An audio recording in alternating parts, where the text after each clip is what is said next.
Hey everybody, it's Paul here.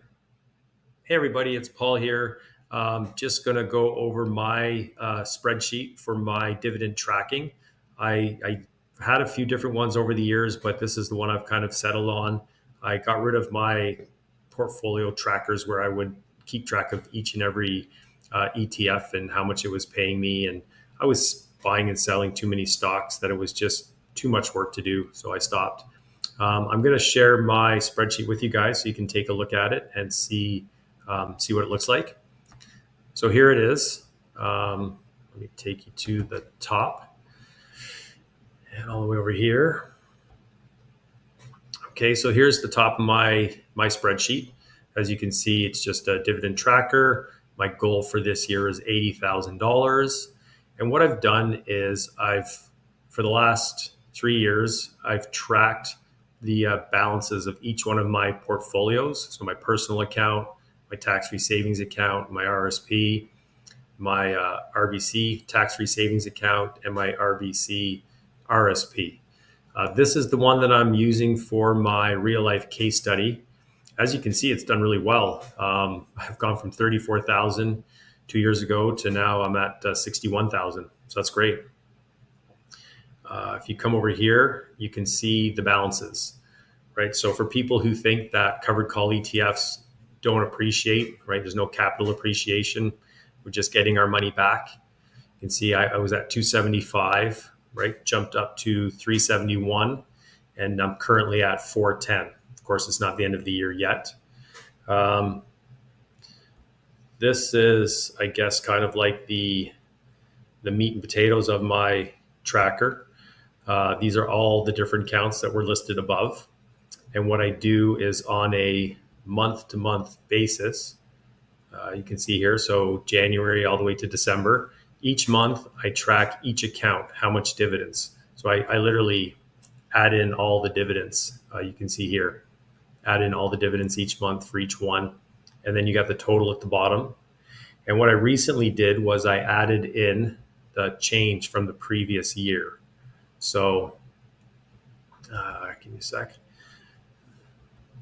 I need a mouse. You can see here in January, right? Last year I made 39.47, and this year I made 75.92. So the difference is 3,600, and it's an increase of 92%.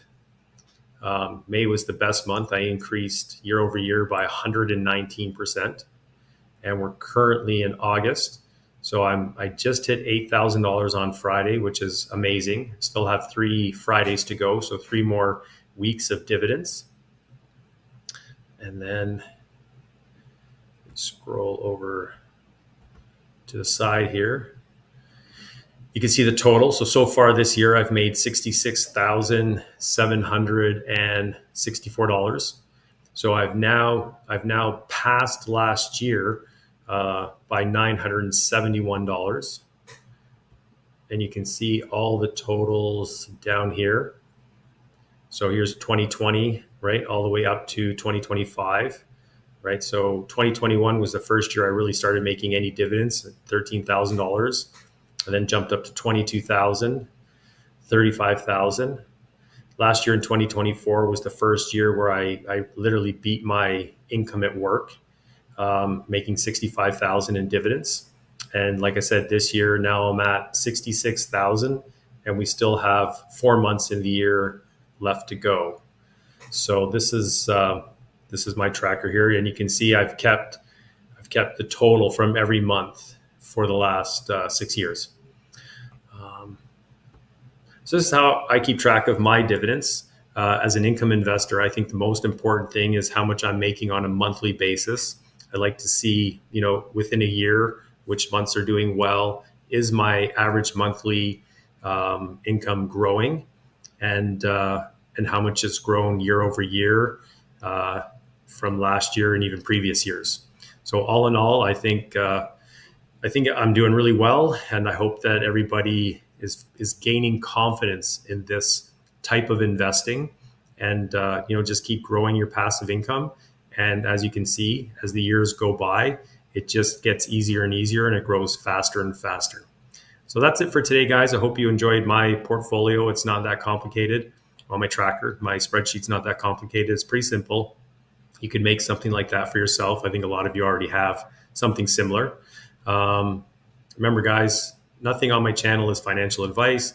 Just sharing my journey with you all to try and inspire people and create some communication in the comments and on Blossom. And I look forward to speaking to you guys again. Have a great day. Bye for now.